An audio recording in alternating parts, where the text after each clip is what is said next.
After much pressure for the South African government to intervene, President Cyril Ramaphos has now announced his appointment of two special envoys to Zimbabwe. ANC veteran Dr. Sidney Mafumahadi, as well as former National Assembly Speaker Baleka Mbete, have been appointed to engage with the Zimbabwean government following reports of violence and alleged human rights violations in that country. For more on how this is likely to play out, let's bring in the country's former finance minister, deputy finance minister that is, that's Terence Mukupe, who is actually currently in Johannesburg. Mr. Mukupe, thanks very much for your time and welcome to the AM report. As a start, let me get a sense of your reading of what we've learned through various reports and media statements from the Zimbabwean people about what's happening in that country. I think it's important for people to know that what triggered the so-called crisis was the arrest of Hopewell Chinono. It's important to understand that the journalist was arrested on serious matters which are unrelated to his duties as a journalist. This is someone who was arrested for inciting violence and driving for the removal of a sitting government through unlawful means, and this is high treason. And what you currently have is that the case is before the courts and is being dealt with through the court processes. And it's important for everyone to realize that Zimbabwe is a constitutional democracy and a country that is underpinned by the rule of law, and we have utmost trust that Hopewell will be given a fair and impartial hearing. But why should anybody believe that, given the past track record? But let's hone in on something you've said. He is charged in part for inciting violence. What evidence has been brought forward to that end?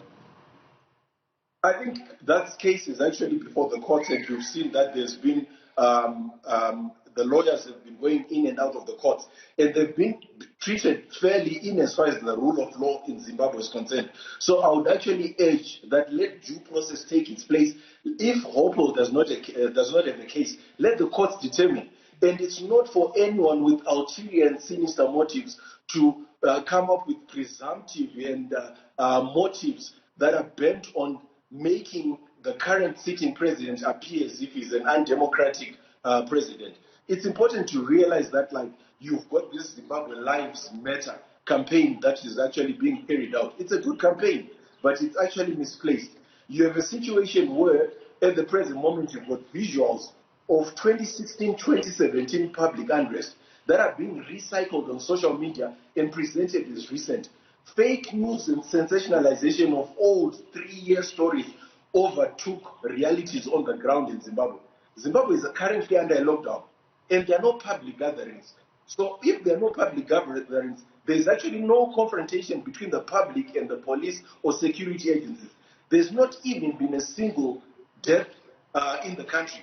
But like what you then find out is that, like, government is seized with COVID-19. When there's COVID-19 issues and there's a lockdown, if you find anyone coming in confrontation with the police, it's because of the enforcement of the lockdown. Okay, Mr. Mukupe, but we're not relying just on images. We're seeing videos, but more importantly, we've spoken to people who said that they've been at the center of some of this unrest. I mean, just on the show alone, we've been able to speak to activists who've been arrested in some of the prisons in your country and have painted the picture for us about how dire the situation is and how it is at best a compromise of human dignity and other human rights. Are you suggesting that these people are lying? What you have to understand is the role of NGOs in the campaign. The NGOs are dishonest in their role and the participation in the Zimbabwean Lives Matter campaign. If they want to fight corruption, let them join the government of President Mnangagwa to fight corruption genuinely, not to hide their true intention behind what looks like an honest campaign.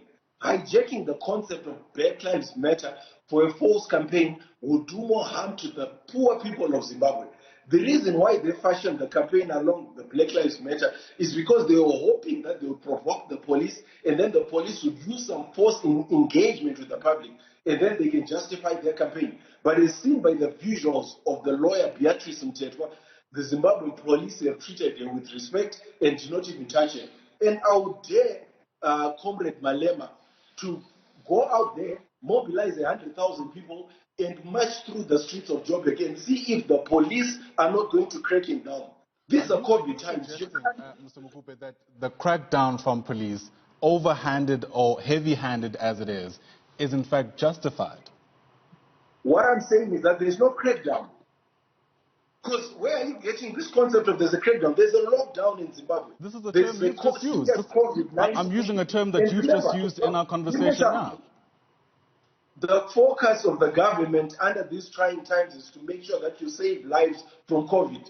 So it would be irresponsible for any government to allow public gatherings when you know that there's COVID-19. What applies to South Africa should apply to Zimbabwe. Right now, if you're telling me that I can gather 100,000 Zimbabweans that are sitting in South Africa and march for the president Mnangagwa and show you that we stand with him, are you telling me that the South African police are going to sit by and allow us to march through the Joburg CBD? So don't apply different rules to Zimbabwe that you yourselves do not apply in South Africa. Okay, but let's be realistic about what the outcry is about. It's not the fact that the Zimbabwean government is responding to a breaking of lockdown regulations. It's the fact that the response in and of itself is at some stage actually fatal. You have to agree that that, at the very least, is heavily problematic. Who has died? You know, what I'm putting across is this. Let's apply the same principles. Have protesters, Mr. Mukupe, never lost their lives at the hand of security forces in Zimbabwe? Can you unequivocally say that? You can't take visuals from 2016, 2017 and make them appear as if that's what's happening now. Then you're not being sincere as journalists. We know that there were unfortunate public unrest in 2016, 2017. And this is what people are now recycling and making it seem as if that's what's happening now. Go on the ground, see if there's any public unrest. There's no public unrest.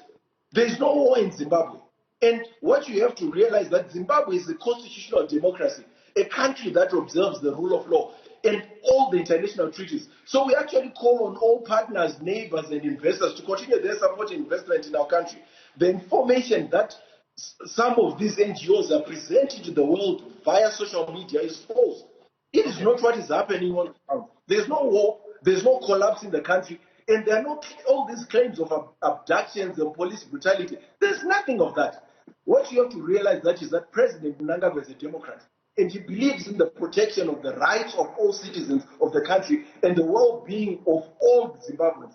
So you have to realize he is a president who's spending sleepless nights thinking about how to better the lives of Zimbabweans and not to destroy them. He's not an evil person. All right, there are many people who strongly disagree with that. But let me ask this question then. Moments before prominent journalist Hopewell Chinono was arrested, he had actually taken a video of what was happening inside his room before what appeared to be security forces came into that room and, I assume, arrested him because the video ended. Are you suggesting that that too is a video from 2016? If someone has committed a crime, according to the police, what's the next thing? You're supposed to be arrested. Was he arrested by plainclothes, intelligence people? If it's a policeman who is following the rule of law, which says that he's got an order to arrest him, what you have to realize is that Hopewell is a Zimbabwean, he's a person. It's unfortunate that he's a journalist. Journalists are people. If someone has committed a crime, they're not above the law. The law has to be applied equally across the board. What you should be crying about is that what's happening in Egypt, where you've got Al Jazeera journalists who have been put in prison for 2 years without being charged. But you're having Hopewell who has been charged. And the crimes that the government is saying he has committed are for all to see. So let him have his day in court. Is he not having his day in court? Is Beatrice Mtetwa not representing him well? Is he not being denied justice? He's not being denied justice. So let's make it seem as if journalists are above the law. If they commit a crime, then they should be let free. But if you're saying to me that due process has not been followed, we have not followed the statutes of the law in Zimbabwe, then that's a different case. Is it part of the law in Zimbabwe during a global health crisis not to have adequate PPE within the prisons that some of these activists and journalists are being arrested in, not to have running water, having some of the prisons overflowing with urine? I mean, these are just some of the accounts that we receive from people who've not only been in those prisons, but people who've also been in contact with someone like Hopewell Chinono, who's been recently arrested. What you have to contextualize, right, is the current state of the Zimbabwean economy. You have to realize that, our country has been under sanctions. You know very well that we've suffered from hyperinflation. You know very well that, the economy has not been performing very well. So if the hospitals are actually struggling to have all the PPEs, What more of the prisons? So you should look at things in context. We are suffering as a nation. What I would be expecting from you is that you should be going out there and by showing that you care for Zimbabweans, you should be calling for those sanctions to go away. Because we're suffering as a country. How do you expect a situation where our health system is already on the brink of collapsing, and then you want people to go on the streets and you want people to basically contract the COVID disease, and when you know that the health system cannot be able to take care of them? Who wants to be able to have a situation where prisoners do not have PPEs? We don't want that. But like, you have to put everything into context. If economies like Italy are struggling with the PPE, with the COVID situation, look at what has happened to the South African economy. And you can't even compare the Zimbabwean health system to the South African health system. So if you in South Africa are struggling to handle the COVID situation, what more of Zimbabwe? You talk about corruption. What is very ironic, Mr. Mukupe, sorry to come in there. What is very ironic is that it is exactly that context that we understand has sparked the unrest in Zimbabwe. Those long-standing socio-economic problems that, compounded with allegations of corruption, really do amount to the creation of a human rights violation and a catastrophe as far as I'm concerned. Let me ask you this. Is it sheer coincidence that prominent figures that speak out against corruption in Zimbabwe typically either are abducted, disappear, are arrested, or at the very least are assaulted by people who we understand form part of the Zimbabwean security forces? I mean, is that to you a mere coincidence at the very least? You know, again, this is what we've been talking about, sensationalizing news.